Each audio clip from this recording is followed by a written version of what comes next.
Aleluia. Felizes os humildes de espírito, porque deles é o reino dos céus.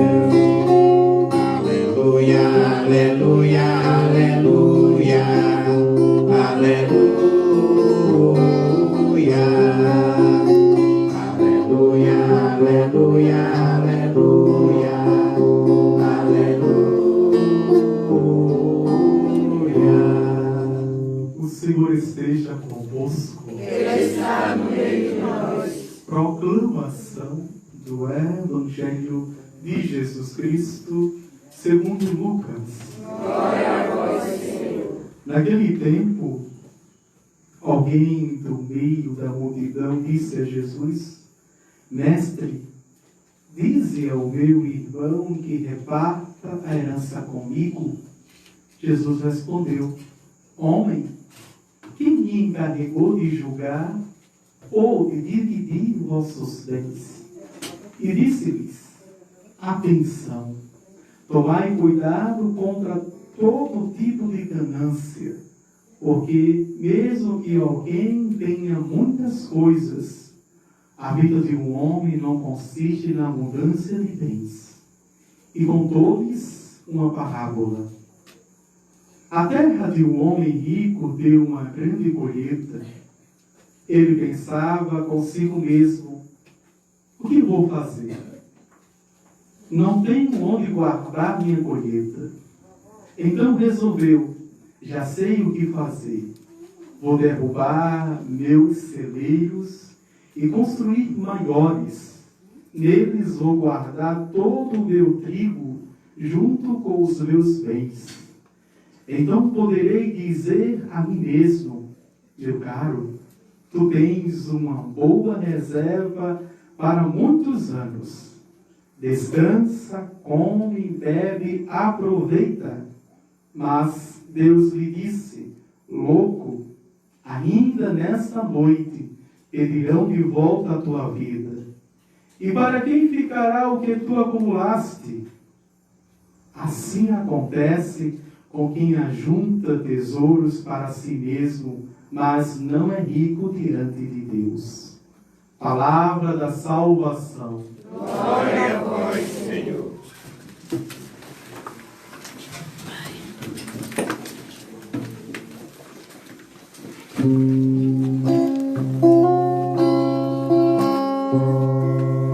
O Espírito de Deus repousa sobre nós, mudando as nossas vidas. O Espírito de Deus repousa sobre nós, mudando as nossas vidas. Maravilhoso é seu amor, sentir sua presença, curando as nossas vidas. Maravilhoso é seu amor, sentir sua presença, curando as nossas vidas. Louvamos no Espírito de Deus, oramos no Espírito de Deus, pois só no seu Espírito podemos sentir que Deus está presente aqui. Louvamos no Espírito de Deus, oramos no Espírito de Deus, pois só no seu Espírito podemos sentir que Deus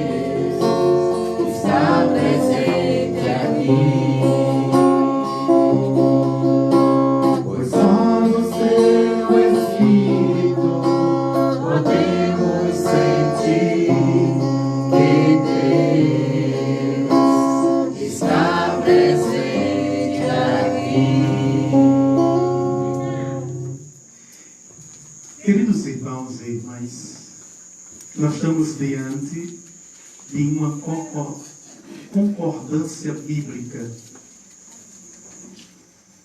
É a carta de São Paulo aos Romanos, capítulo 4, versículos de 20 a 25. E por que uma concordância bíblica?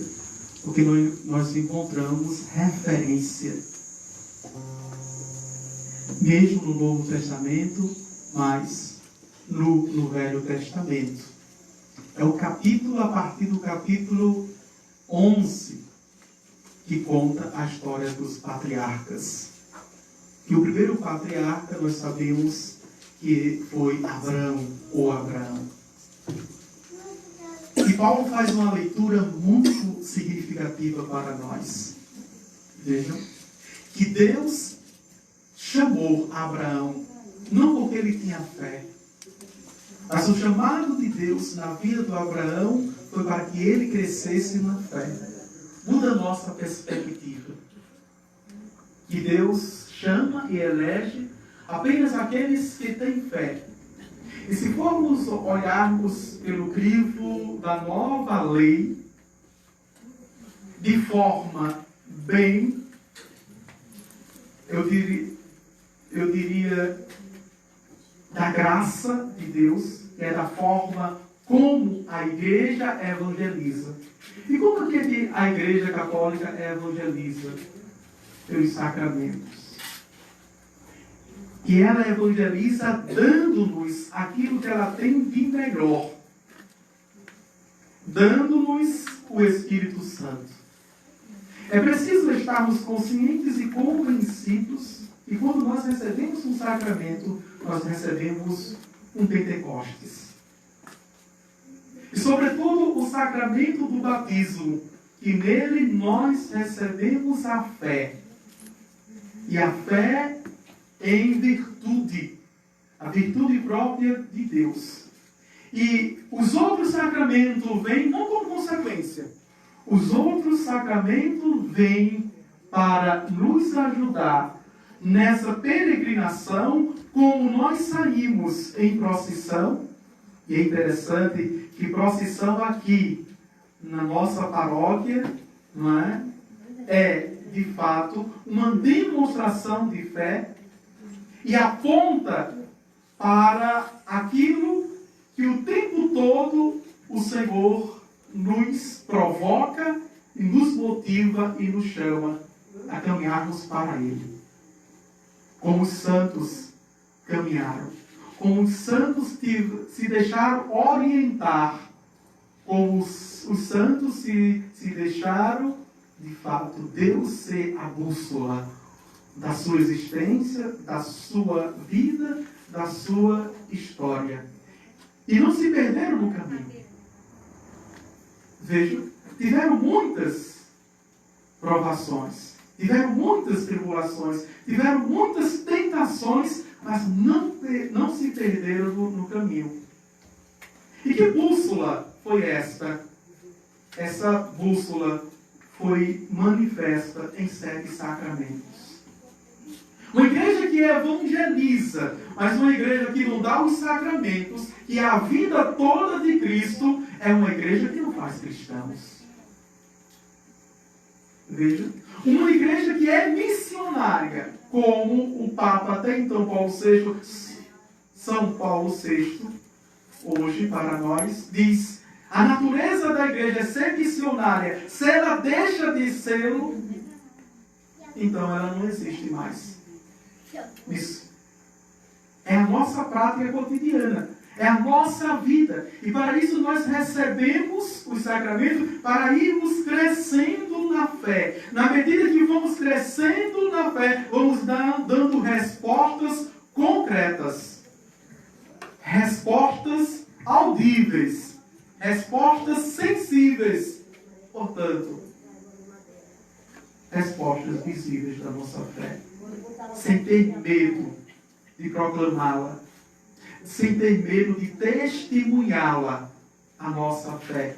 E para isso nós caminhamos com uma pessoa, com um santo ou uma santa, na nossa realidade hoje, São João Paulo II. e vai à nossa frente.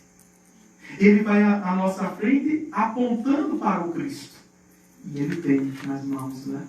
Já com o seu cajado, com o seu báculo. E tem o Cristo bem aparente. O Cristo bem visível, o crucificado. Os santos, quando nós colocamos, seja, hasteamos em bandeira, colocamos nos ombros, ele nos aponta primeiro o Cristo que vai na frente da procissão para Deus. Mesmo tropeçando nas pedras, mas somos resistentes, porque estamos focados nele. É justamente essa leitura que o apóstolo Paulo faz, que a promessa de Deus se cumpre. E não se cumpriu apenas em Abraão. Não se cumpriu em Isaac. Não se cumpriu em Jacó. Não se cumpriu em Moisés. Não se cumpriu em nenhum profeta ou profetisa. Se cumpriu no Filho. E é justamente ele diz, terminando o texto de hoje, ele, Jesus, foi entregue por causa dos nossos pecados e foi ressuscitado para a nossa justificação. Não tem como anunciar o ressuscitado sem antes passarmos pelo crucificado. Era a pregação genuína dos apóstolos. A paixão, a crucifixão e a ressurreição de nosso Senhor Jesus Cristo, que nós foi nos dada a graça de atualizarmos. E repito, atualizamos de forma concreta, viu? Somos chamados, somos provocados por Deus. Por isso que o salmista não é um salmo, mas é o evangelista, que é o Benedicto, que nós rezamos logo cedo nas laudes. E ele termina justamente assim, dizendo: e o juramento a Abraão, o nosso pai, de conceder-nos que, libertos do inimigo, a ele nós sirvamos sem temor, em santidade e em justiça diante dele, enquanto perdurarem nossos dias. Enquanto perdurarem nossos dias. E é interessante, não fala apenas os nossos dias aqui, mas os nossos dias eternamente. Então sempre vão perdurar os nossos dias. O católico que tem fé não vive apenas uma vida para este mundo, mas vive uma vida neste mundo em busca da vida eterna. Nós somos eternos, minha gente. Nós somos eternos. E temos que vivermos como eternos. Né? Não nos perdemos nas pequenas coisas. Não nos perdemos na migalha. Padre, como é isso? Porque tudo para Deus é migalha. Não nos perdemos como este homem aqui. E ele, o final da parábola, ele recebeu o nome de louco. Louco, hoje mesmo, pedirão conta da tua alma. E ele faz tudo certo, viu? Tudo certo. Né? Ele é trabalhador, ele é honesto, veja, ele é justo, ele foi abençoado porque a lavoura dele deu, né, uma produção que os celeiros não cabiam. Não tem nada de mal aqui. Mas o que foi o pecado na vida dele? Né? Porque nem pensar em Deus ele pensou. Ele disse: aproveita, come e bebe. Né? Não pensou no próximo. Nós, com a nossa busca pela eternidade, primeiro temos que buscar a Deus. E aquilo que nós temos que condividir, compartilhar com as pessoas. É dessa forma que Deus olha para nós e nos pede que sejamos sua testemunha para que muitos venham e o honre, o glorifique. Evangelizar é justamente isso. Esses dias foram cheios, não é? Este é o sétimo dia. Sétimo dia, veja. Esses dias foram cheios. E meus queridos irmãos e irmãs, não sei se eu já disse em alguma homilia, mas para mim, evangelizar, me desculpe dizer, O comparativo é pobre, porque a evangelização para mim é muito mais. Ser missionário é muito mais. Mas a evangelização é uma ação social. A evangelização é uma ação política, no melhor sentido da palavra, de cuidado, de zelo. A evangelização, aonde nós chegamos, nós transformamos a realidade. Se não for assim, não é evangelização. Quando nós chegamos, nós não apenas mudamos a vida das pessoas, mas mudamos o modo das pessoas verem a vida, de se comportarem. Então é o bem maior. Veja, não se sinta inferior a ninguém. Você é um missionário, mesmo que não saiba ler. Mas quando você assume a missão na sua comunidade, você está fazendo um bem extraordinário. E está trabalhando a totalidade da pessoa na sua dignidade de ser humano e ser cristão, ser filho de Deus. Eu vejo a evangelização assim. Né? O quanto, na distribuição das comunidades, nós melhoramos Siriaém. Podemos dizer isso. E podemos nos orgulhar em Deus, né, pela nossa ação transformadora. E não trabalhamos apenas egoisticamente para nós, mas todos são beneficiados da nossa ação. Ninguém está excluído. Ninguém é colocado à margem, marginalizado, mas todos são convocados, todos são chamados. No dia a dia, olharmos para as pessoas e vê-las como filhas e filhos de Deus. Esta é a nossa ação.